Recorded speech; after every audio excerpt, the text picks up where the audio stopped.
Well, a couple of weeks ago, I found out that my wife cheated on me 6 years ago. The way I found out is that her sister told me after going to visit her to find out how the delivery of her first child was.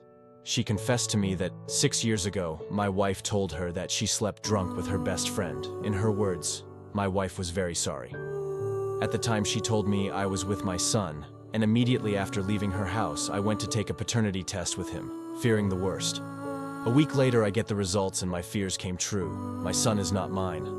For some reason, I began to see the boy differently, more as an acquaintance than a son. With proofs in hand, I confronted my wife at night when the child was sleeping. She asked me who told me, and I simply told her that it is none of her business.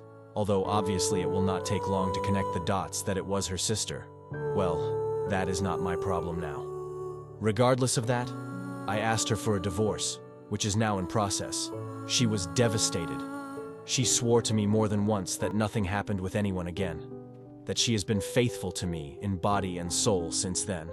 I held back the urge to insult her to avoid complications during the divorce issue, not believing a word she said, mostly blaming the alcohol instead of taking the blame herself.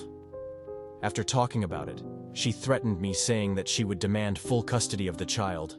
I was so annoyed at that moment that I told her, okay, I don't want anything to do with something that is not mine, that she keep the child and I'll keep the dogs.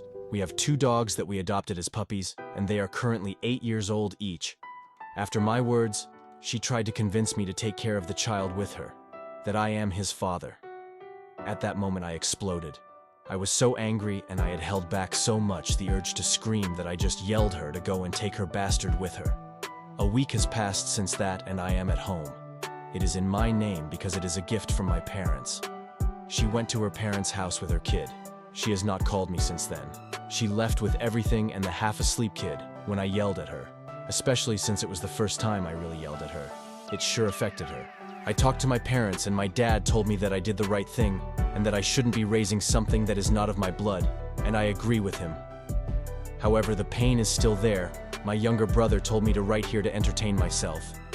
I am currently seeing a therapist 3 times a week who told me that I have already taken the first step, which was to leave behind what causes me pain.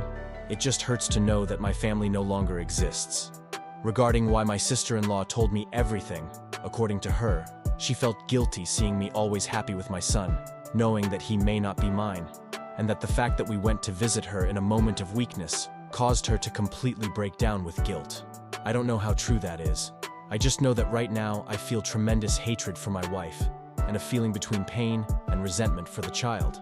Although it's just time to get ahead.